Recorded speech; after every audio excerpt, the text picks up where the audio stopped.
I'm not even sure this is really worth the video, but I thought I would point it out just because I wasn't really sure what the differences was between Cubs when you're adding a 3-point, or if you'd order one with a 3-point, what it really came with, and can you add a 3-point from an existing tractor to one that didn't have one.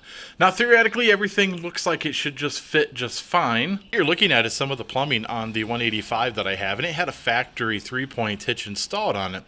The way it kind of works is really simplistic. The valve is still just a two-throw valve. Just, you basically shove down and gravity lets the deck fall down because it's single actuated cylinders, and you pull back and that shoves the cylinder out, which is what lifts the deck. But if you had the 3-point, you had a T right here. And the way this T works is it also is directly connected to a 3-point cylinder, or a cylinder that runs the 3-point on the back. So what that means is when you lift the deck, when the deck bottoms out, then this particular cylinder will start working and it lifts the 3-point. So you're kind of sharing the hydraulic system. Very simplistic to work on. Some models had a diverter valve where you could basically pull up on the knob and it would connect the hydraulic system to the bottom cylinder, and you would shove down on it or whatever, and it would connect it to the cylinder on the 3-point. This tractor did not come that way. It's basically shared. Now, for the most part, all of these parts and pieces are interchangeable. There's a few exceptions. The 3-point that came on my 185, you're actually looking at the back of the tractor I use all the time. It's a 154. It had non-adjustable tensioner on it. Actually, one side is a tensioner. And it was just kind of stock, and you unbolted it, slid it up and down, and you tightened it. So I was able to swap that back out. And I bolted the 3-point off of the 185 onto this 154, and that all just fit up just perfect. There's no problems there, no surprises, everything bolted right on the tractor. The one thing I want you to notice is right here, and this is probably something that everybody kind of overlooks or doesn't know about it, unless you own a couple of these like I do. On the tractors that came with the 3-point on stock, there's a cast piece that sits in here, and the angle iron that the 3-point mechanism sits on is actually supported right here. It's only supported on this side. If you look on this side, there really is nothing there. The reason they do that is this is where all the pressure is, because the cylinder sits on one side of the 3-point. So they decided to beef it up a little bit by adding this spacer here. It's just basically comes up and holds the bottom of the frame. It takes all the stress off the frame. So if you're adding a 3-point, you're going to want to see if you can find one of these, or consider some type of modification to maybe beef this up if you plan on really using that 3-point to its extreme limits. Now that brings us to some more parts and pieces that you're going to want to have, or again fabricate if you want to how all this works.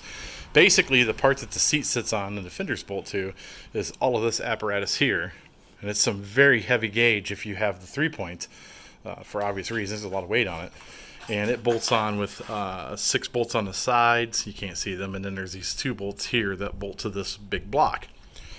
That's needed for the 3-point. If your tractor didn't come with a 3-point, you basically just had some sides here that bolted down in along this rail, and one on the other side, and then the fenders and your seat set on top of that. It wasn't nearly as bulky or beefy. It also doesn't have the back piece that holds everything on, because it just wasn't needed. It just needed to support your weight and some fenders. Now the good news is all the other bolt holes on this bracket line up to the frame without any problems.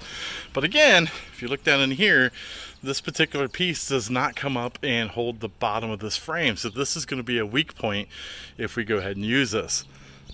Now that being said, I am going to go ahead and use this, but I have some small lightweight trailers that I want to move around the yard, and I don't plan on using this 3-point at least this season under a heavy load. I do plan on restoring the other tractor, and the 3-point will go back to the other tractor eventually, so this is just solving a temporary problem of making it relatively easy to move some trailers around. So to recap, if you're looking for a 3-point on eBay, Craigslist, or something like that, you might want to see if you can get a hold of the spacer if they're not already including it in the kit. It's kind of important. Your frame is going to need to be drilled to match up with the bolt holes in that spacer. That shouldn't be too big of a deal. There is an arm bracket that comes up around the bottom on each side. Okay, this. Obviously you're going to need the cylinder, and if you can get the hose, that'd be great. It'll save you some money there if it's any good. Of course, this back plate also would be part of that 3-point assembly. It just bolts on by 2 bolts here and over here. You're obviously going to need the pedestal here, the fender mount that the seat sits on top with. It's one big piece here. You'll need that. You're going to need the rocker arm, which bolts to this assembly here. And you'll need the 3-point arms. If you're real lucky, you'll have a decent drawbar. That's pretty much what it takes to get all of this working. Now, one final note that I've noticed is the fenders to my 154, they just don't quite fit with the rocker arm on. They seem to catch right here, and that causes the holes not to be lined up here. It looks like, if you're looking at the filter here, that that's pretty much the only problem, is these ears touch. Now, the other fenders on the other tractor, they seem to fit just fine. So there was some type of modification made to adapt the rocker arm. Nevertheless, if you did buy this, all these pieces, and you didn't have this, all you would have to do is just bend these tabs out of the way, or just cut them off, and everything would fit just fine. But I'm not sure if you can hear me, but I'm going to lift it up and you can see how this piston works, where the cylinder lifts the rock shaft, how that operates.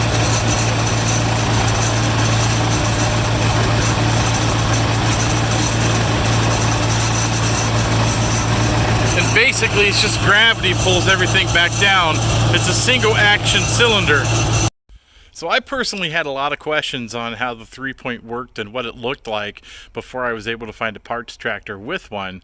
I attempted to buy some on eBay and Craigslist, but I really wasn't sure what all the parts and pieces that were required to make it function. So hopefully this video helps you guys out if you're going to add a 3-point on what you need. There is another little key component. It's not really a key component, but from the factory there was this bar here, and it basically pins in up at the top of the cylinder, and then there's another pin that you can drop in one of these holes, and what that does is it locks the cylinder in place, which kind of makes it a little less annoying to raise and lower your mower deck, since they're both kind of tied together.